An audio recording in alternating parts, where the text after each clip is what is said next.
학생들에게 도움이 되면서도 수업에도 도움이 되는 그런 효과적인 평가 방법 없을까요? 혹시 루브릭 사용해 보셨어요?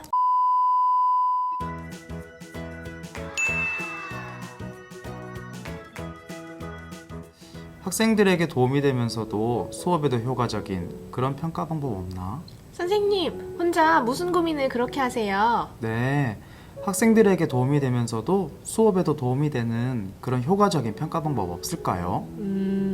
혹시 루브릭 사용해 보셨어요? 루브릭이요? 루브릭이 뭔가요? 루브릭은 지침이나 규칙을 일컫는 용어로 사용되어 왔는데요. 교육 분야에서는 1990년 미국의 수행평가의 제도와 함께 루브릭이 등장하게 되었어요. 아, 학생의 수행을 평가하기 위해서 기존 평가 도구와 다른 형태의 평가 도구가 필요했겠네요. 네, 바로 루브릭이 학생의 수행에 대한 일관성 있는 평가 기준의 모둠이라는 뜻으로 사용되면서 등장하게 되었어요.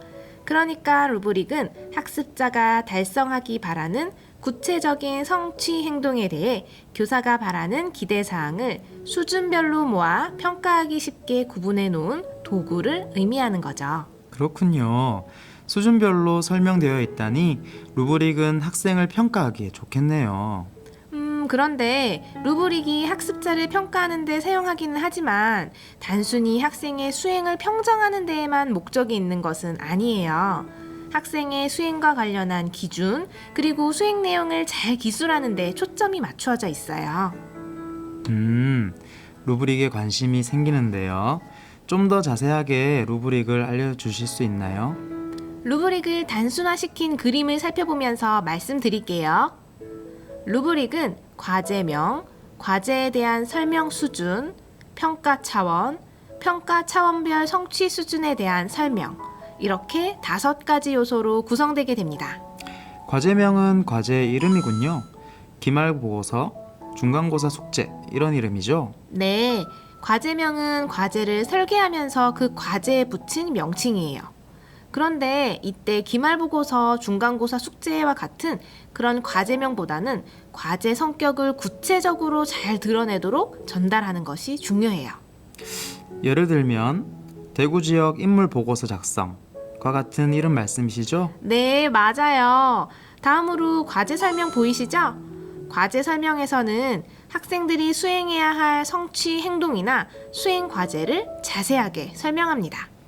이때 과제는 연구 보고서와 같이 산출물이 될 수도 있고 발표, 수업 참여 등 과정이 될 수도 있겠네요. 네, 다음으로 표의 내용을 한번 살펴볼까요?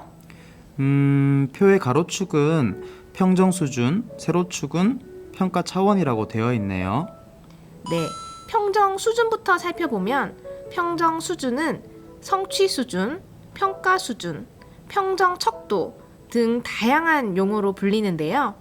일반적으로 평정 수준은 상, 중, 하 또는 우수, 보통, 미흡 이런 식으로 3개의 수준으로 주어지거나 또는 매우 우수, 우수, 보통, 부족, 매우 부족 이렇게 5개 수준의 평정 척도가 주로 사용되기도 합니다. 세로축은 평가 차원이네요. 이건 평가 내용이나 성취 내용, 성취 기준 같은데요. 네, 맞아요. 어떤 기준으로 평가되는지를 의미하죠. 이때 평가 차원은 다른 평가 차원과 서로 겹쳐서는 안 되겠죠? 이렇게 평정 수준과 평가 차원이 만나는 곳에 학생들의 구체적인 수행에 관한 설명이 들어가게 되는군요. 최고 수준에서부터 한 단계씩 수준이 내려갈 때마다 어떤 점이 얼마나 어떻게 부족한지 적절하게 제시하게 되는 거네요. 네, 맞아요. 선생님 역시 평소에 평가에 대해 관심이 많으시더니 정말 잘 파악하셨네요. 이렇게 구체적으로 학생의 수행을 나열하고 설명하려면 시간도 많이 들고 힘들 것 같은데 이런 루브릭을 사용하면 어떤 점이 좋은가요? 아까 수업과 학습에 도움이 되는 평가 방법을 찾으셨죠? 루브릭이 바로 선생님을 도와줄 거예요. 그래요? 좀 더 자세하게 알려주세요. 먼저 루브릭은 학생의 학습에 도움이 돼요. 루브릭에는 학생들의 수행이 평가 기준에 따라 수준별로 자세하게 나열되어 있어요. 학생들이 루브릭을 보게 되면 자신이 어떠한 수행을 해야 하는지 구체적으로 알 수 있겠죠? 그래서 자신이 부족한 점은 무엇인지, 어떤 학습 목표에 도달해야 하는지 명확하게 알도록 해서 학습 향상을 촉진시킬 수 있는 거죠. 그렇겠네요. 저도 가끔 제가 쓰고 있는 보고서들이 잘 되고 있는 건지 궁금할 때가 있었거든요. 루브릭이 있다면 현재 저의 수준을 파악해보고 좀 더 노력해야 할 부분들을 알 수 있을 것 같아요. 근데 교사에게도 도움이 될까요? 네, 루브릭은 교사의 교수 활동에도 도움이 됩니다. 루브릭을 활용하게 되면 교사는 학생의 학습이 어떻게 평가될 것인지에 집중해야 해요. 자신이 가르치려고 하는 것보다는 학생들이 무엇을 배워야 하는지에 초점을 맞추게 되다 보니 수업에도 영향을 미치게 되는 거죠. 아하, 사실 가르치고자 하는 과제에만 초점을 맞춰 수업을 구상하는 것보다 학생이 어떻게 배우고 무엇을 어려워할지를 생각하고 고민하는 게 더 어려울 때가 있거든요.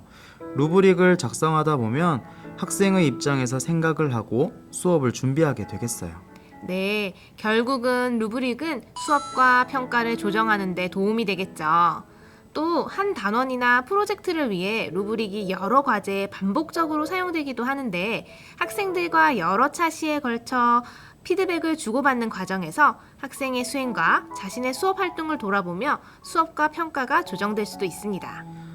루브릭은 정말 학습에 도움이 되는 평가를 위해 필수적이군요. 루브릭은 우리가 살펴본 것처럼 한 가지 종류뿐인가요? 아니에요. 루브릭은 기준을 어떻게 정하느냐에 따라 다양한 유형으로 나눌 수 있어요. 루브릭의 유형에 따라 각각의 장단점이 다르기 때문에 평가의 목적에 따라 선택하여 사용하면 된답니다. 루브릭에 대해서 더 자세히 알고 싶은데요. 루브릭의 유형에 대해서도 알려주실 거죠? 루브릭의 유형은 2편에서 알려드릴게요.